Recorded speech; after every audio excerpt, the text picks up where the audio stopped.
We all have this romantic idea of life at sea. Open oceans, starry nights, all that stuff. But for a minute, let's just forget all that. Because for a modern seafarer, life at sea is, well, it's a lot more like living in a floating industrial city. And just like any big city, it is packed with hidden dangers. Knowing the rules isn't just a good idea, it's about survival. So what are we really talking about when we say danger at sea? I mean, on one of these massive ships, the biggest threats aren't always those Hollywood-style epic storms you might be picturing. Nope. The real dangers, they're often built right into the steel under your feet. They're lurking in plain sight. I mean, think about it. A modern ship is just this incredibly complex maze of heavy machinery, high-voltage electricity, and really tight claustrophobic spaces.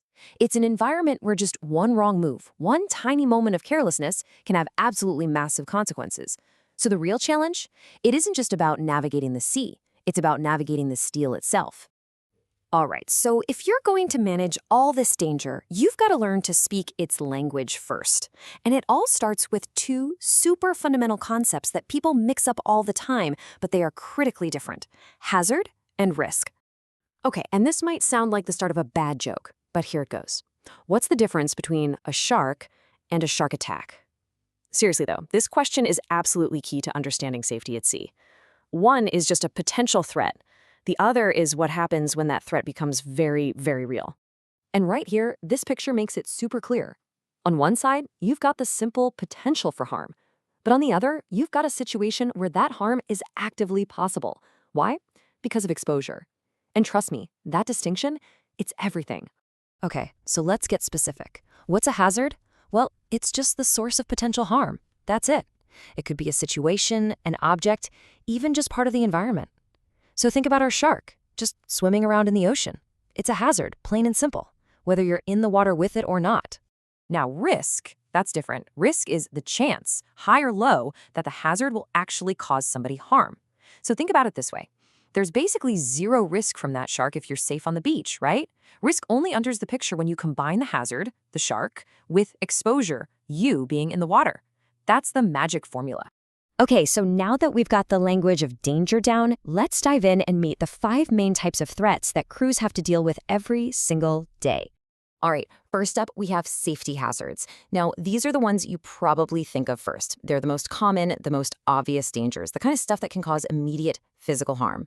These are your classic workplace dangers.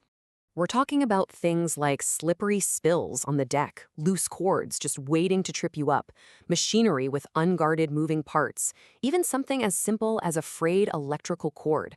And of course, there's the big one, the notorious dangers of confined spaces. Basically, these are the threats you can often see and touch. Okay, next up, we've got chemical hazards.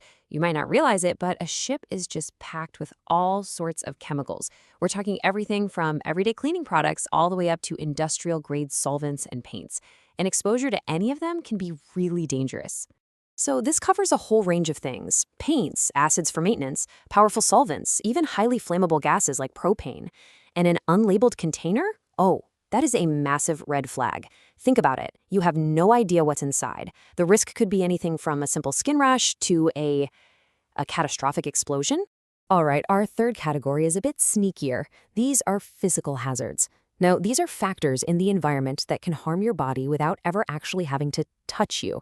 They're kind of like invisible forces that just take a toll on you. I mean, just imagine the constant, deafening roar of an engine room. We're talking 110 to 120 decibels. That is more than enough to cause permanent hearing damage over time.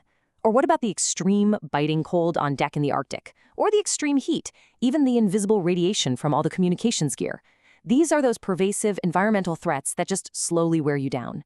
Okay, now for our fourth threat. And what's really interesting about this one is just how slowly it works. We're talking about ergonomic hazards. This is all about the long-term physical strain that your job puts on your body. It's the kind of damage that doesn't happen in an instant. It accumulates slowly over months and even years. So this is the harm that comes from making awkward, repetitive movements, or having poor posture while you're doing repairs, or maybe from lifting heavy loads the wrong way day after day after day. These really are the sneakiest hazards of all, because you don't feel the injury right away. It's a debt that your body pays over time. And finally, we have a hazard that is every bit as dangerous as the others, but is almost always invisible: psychological hazards. These are the stressors that can seriously erode a crew member's mental well-being, which directly impacts their ability to think clearly and work safely. Think about it. You're at sea for months at a time. You're dealing with heavy workloads, maybe some workplace conflicts, and you are thousands of miles away from your friends and family, your whole support system. This kind of stress isn't just about feeling good or bad. A distracted or distressed crew member is a huge safety risk for everyone on that ship. So the big question is, faced with all these different threats, how in the world do seafarers stay safe? Well, it comes down to a multi-layered defense system, and it all starts with some personal armor and a very, very strict rulebook. Okay, the first and most visible layer of that defense is something you've probably heard a lot about: personal protective equipment, or PPE. This is the physical armor that seafarers wear every day. We're talking helmets, safety boots, gloves, eye protection, ear defenders, all of it. It's designed to protect you from the risks that just can't be completely engineered away.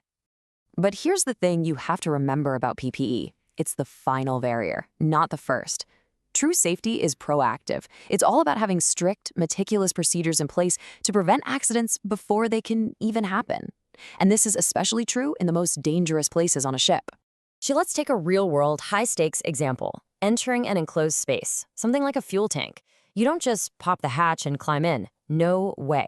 It is a meticulous life-or-death checklist. First, a competent person assesses the space. Then, all the potential hazards are identified. Next, the space is prepared, vented, and secured. Then, the atmosphere inside is tested. Only then is a permit to work issued. And finally, emergency procedures are put in place. Every single one of those steps is absolutely non-negotiable, because one mistake, one shortcut, can be fatal. Okay, so we've got the armor, the PPE, and we've got the rulebook, the procedures. But what's the single most important safety tool on the entire ship? You might be surprised. Because at the end of the day, it really does come down to this. Despite the rules, the procedures, the best and good practices, and even with PPE correctly worn, safety does come down to good decision making. It's about the person inside the helmet. It's about personal responsibility and the thousands of little decisions you make every single day. And that leaves us with a really critical question. And it's not just for seafarers, it's for every single one of us. It doesn't matter if your environment is a ship's engine room or an office cubicle. All the rules and procedures in the world are completely useless without your own personal vigilance. So take a second, look around you right now, identify the hazards, think about the risks, because in the end, the ultimate safety device is you. The only question left is, are you switched on?